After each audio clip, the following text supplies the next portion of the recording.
La leçon numéro 8. Leçon exercice. Осми урок упражнение. В този урок вие трябва да представите себе си и свой близък.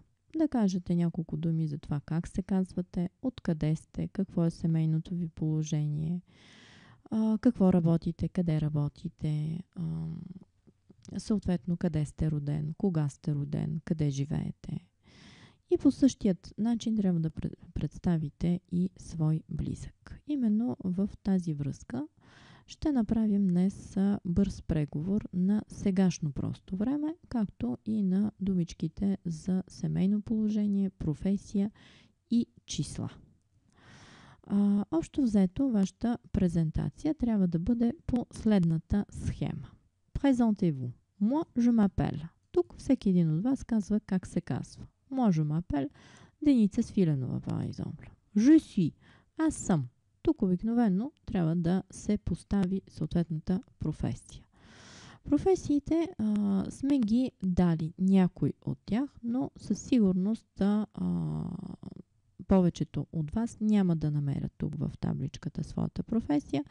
Затова е хубаво предварително да се подготвите и да видите или да попитате съответният преподавател за вашата професия. Тук сме дали професии като професор, медсин, инженер, екривен, такива, които можеха във френски език да бъдат само мъжки род, журналист, секретар, артист, архитект, които могат да бъдат и в мъжки, и в женски род. И повечето, които имат различни форми за мъжки и женски род, като шантер, шантез, вендeur, вендеuse, мюзисиен, мюзисиен, емплоyé, etc.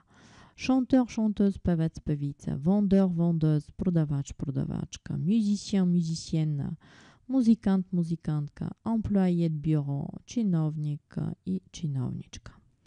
Тук сме дали още няколко думички, като полисие, агент полис, employé, fonctionnaire, clerc ou officier, avocat, chirurgien, comptable, caissier ou bien payeur, architecte, astronome, bonne gouvernante, nurse ou bien nourrice, banquier ou bien financier, plombier, soldat, guerrier, expert. Освен това, като лексика можете да използвате и урока, в който вземахме социалният статус. Когато описвате вашия социален статус, можете да използвате думички като селибатер, неомъжен, неомъжена и неженен, фиансе, сгоден, сгодена, марие, женен, омъжена, диворсе, разведен, разведена, сепаре, разделен, разделена, във, вдовец, вдовица, фам, мари. Можете да опишете ma femme est ingénieur, par exemple. Жена ми е инженер, например. Ou bien mon mari est médecin, моят съпруг, моят мъж е лекар. Ou bien époux, épouse. Ако искате да говорите малко по-официално, моят съпруг, моята съпруга. Ако съответно сте селибатер, ако не сте женен или омъжена, mais vous avez un petit ami, но имате приятел, приятелка, може да опишете съответно него. Bien copain, copine, приятел, приятелка. За целта, за вашето представяне ще ви послужат също така и числата, които сме вземали с вас, защото трябва да кажете кога сте роден, на коя дата, коя година. Съответно, числата ще ви трябват и когато упоменавате номера на вашата улица и въобще колко деца имате. Това също е една част, която ще бъде полезна за вас да бъде преговорена. И накратко да погледнем числата, които сме разглеждали с вас. 1, 2, 3, 4, 5, 6, 7, 8, 9, 10, числата до 10 и от 10 до 20. 11, 12, 13, 14, 15, 16.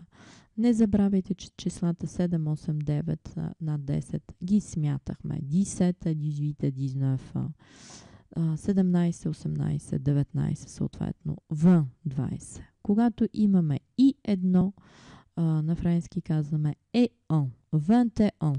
Оттам нататък всички числа ги въвеждахме с тиренца. 22, 23, 24, 25, 26, 27, 28, 29. Ще ги въведем с подобно тире. И така до 30. 30 е 30. 31 пак ще бъде 31. И след това 32, 33, 34, 35, 36, 37, 38, 39. Всички с тиренца. До 40. 40 е 40. 50, 50, 60, 60 и пак, както видяхме в 17, 18 и 19 съставни числа, така са и числата 70, 80 и 90. И те са съответно 70 е 70, 71 вече 71. Когато казваме числата 70 до 80, използваме втората част, числата от 11 до 19. 71 означава 71, 72 72, 73, 74, 75, 76, 77, 78, 79 и така докато стигнете до 80. 80 е 80. Само кръговото 80 имаше S при изписването си. И след това имате 81, 82, 83, 84, 85, 86, 87, 88, 89 до 90. 90 е 90, кръглото число 90. Числата от 90 до 100 във втората част на числото използвате числата от 11 до 19. 91 е вече 91. Забележете, че тук нямате вече както от 81 нататък нямате директно 91, 92, 93, 94, 95, 96, 97, 98, 99 и така, докато стигнете до 100. 100 е 100. 100, това числата над 100 директно се слагат. 103, 120, 130, 135 директно ги слагате. Само при кръглите стотици на 100 се слага S накрая. 200, 300, 400, 700, 600 ще имат S накрая. Когато обаче имате число след съответното кръгло число, вече S отпада. И ето, 307 на 100 нямате S. Миля не приема S в множествено число. Миля и 3000. Погледнете кръглото. 3000 няма нищо отзад. Няма S отзад. И тук няколко упражнения с числа. 200, 200, 307, 1000, 3000, 42, 45, 48, 51, 53, 56, 59, 68, 75, 84, 88, 99, 96, 253, 592, 1998, 2001, 11600. И така, това е бърз преговор на числата. Сега, това, което също така ще ви е полезно при вашето представяне, е да направим един кратък преговор на сегашно време. Глаголите във френски език се деляха в три групи. Първа група, която завършва на ER, втора група на IR, инфинитива, и трета група, групата на неправилните глаголи и на тези, които завършват на DR, E и на OR. И как се спрягаха глаголите в първа, втора и трета група. Глаголите от първа група, тези, които завършват на ER, обикновено им се маха ER от инфинитива, след което се слагат окончания ES, EONS, EZ, ENT. Глаголите обикновено се четат до съгласна с изключение на първо и второ лице множествено число, където окончанията се четат. В цялото единствено число и в трето лице множествено число окончанието не се чете. И глагола parler, говоря, ще се спрегне в презент последния начин. Je parle, tu parles, il, elle parle. Nous parlons, vous parlez, il, elle parle. Глаголът finir, втора група. Втора група махаше се от инфинитива R и се слагаха окончания S, S, T, S, S, ONS, S, S, OZ, S, S, ENT. И глагол като finir, завършвам, ще се спрегне. Je finis, tu finis, il, elle finit. Nous finissons, vous finissez, il, elle finissent. Глаголите от трета група. Повечето ги учихме наизуст, защото бяха неправилни глаголи, но имаш някои, които се смятат за по-правилни. Това са тези, които завършват на DRE. При тях RE се махаше и се слагаше SS в първо, второ лице единствено число. Трето лице единствено число оставаше без окончание. ONS, EZ, ENT в множествено число. И глагол като perdre, губя, ще се спрегне. Je perds, tu perds, il, elle perd. Nous perdons, vous perdez, il, elle perdent. Глаголът voir, пак трета група. Неправилен глагол. Je vois, tu vois, il, elle voit. Nous voyons, vous voyez, il, elle voit. Имаше няколко неправилни глаголи, които задължително трябваше да ги знаем наизуст. И това бяха глаголите avoir, глаголът être, глаголът aller, глаголът venir и глаголът faire, които се спрягат. Глаголът avoir. J'ai, tu as, il a, elle a. Nous avons, vous avez, il a, elles ont. Аз имам, ти имаш, той има и така нататък. Глаголът être. Глаголът съм. Je suis, tu es, il est, elle est. Nous sommes, vous êtes, il, elles sont. Глаголът aller. Глаголът отивам. Обикновено с предлогът а. Je vais, tu vas, il, elle va. Nous allons, vous allez, il, elles vont. Глаголът venir, идвам, обикновено се използва с предлога de. Je viens, tu viens, il, elle vient. Nous venons, vous venez, il, elles viennent. Глаголът faire, глаголът правя, фразален глагол. Je fais, tu fais, il, elle fait. Nous faisons, vous faites, il, elles font. Обърнете внимание на глаголът faire в второ лице множествено число. Vous faites. Такива глаголи имаше само 3, които завършват на TES. Като vous faites, вие правите, vous êtes, вие сте и vous dites, вие казвате. Всички останали завършват във второ лице множествено число на EZ. Подобни неправилни глаголи бяха и глаголът faire, глаголът aller, глаголът être и глаголът avoir в трето лице множествено число. Avoir имаше форма on, ils ont, être, ils sont, aller, ils vont, faire, ils font. Останалите глаголи в трето лице множествено число имат окончание ENT.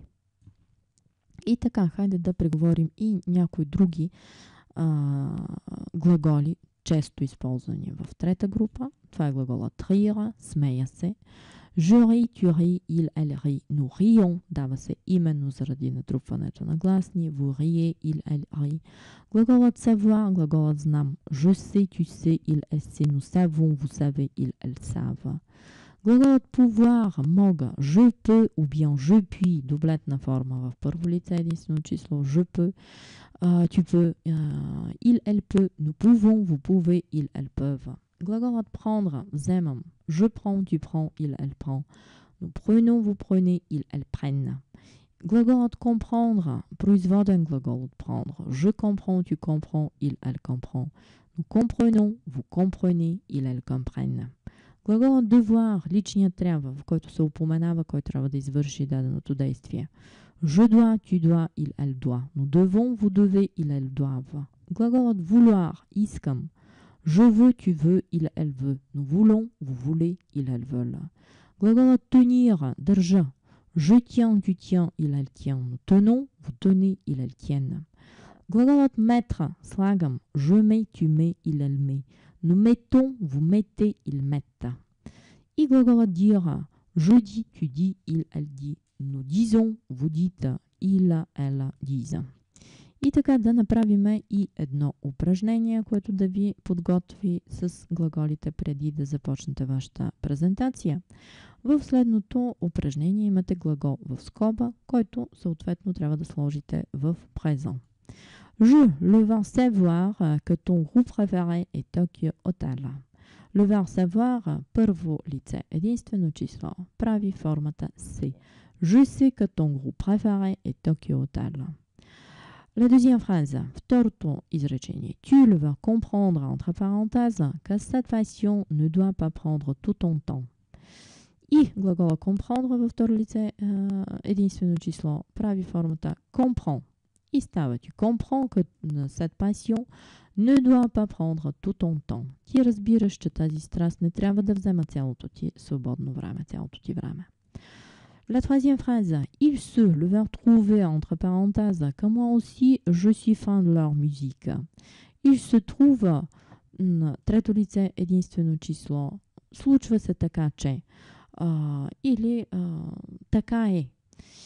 Il se trouve que moi aussi je suis fan de leur musique. Случи се така, че аз също съм фан на тяхната музика.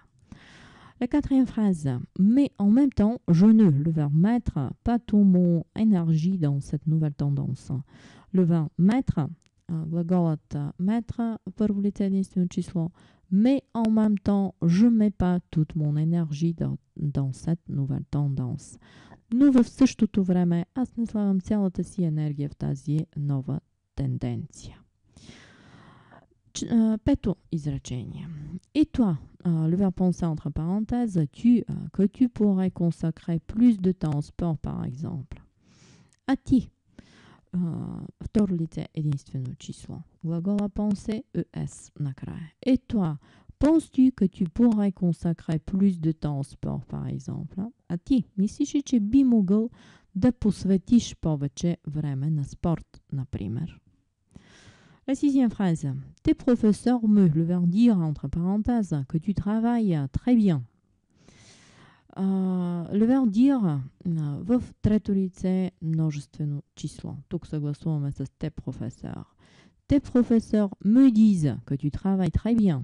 Твоите преподаватели ми казват, че работиш много добре. La septième phrase. Je, le verbe vouloir entre parenthèses, donc te féliciter, et je ne t'empêche pas d'écouter ta musique préférée. Глагола vouloir в първо лице единствено число. Je veux donc te féliciter. Искам, така че искам да те поздравя. Féliciter, поздравявам. Et je ne t'empêche pas d'écouter ta musique préférée. И не ти преча да слушаш твоята предпочитана музика. Осмо изречение. Bill, ton Gustave et Georges. Le verbe aller, qu'il répondra à toutes tes attentes. Глагола aller в трето лице множествено число ще се получи. Bill, ton Gustave et Georges vont-ils répondre à toutes tes attentes. Bill, ton Gustave et Georges, тук е пропуснато ES, ще отговорят ли те на всички твои очаквания? Девето изречение. Et il a le verbe prendre, entre parenthèses, leur temps pour répondre à ta lettre, non? Prendre son temps е отделям достатъчно време и правя нещо спокойно.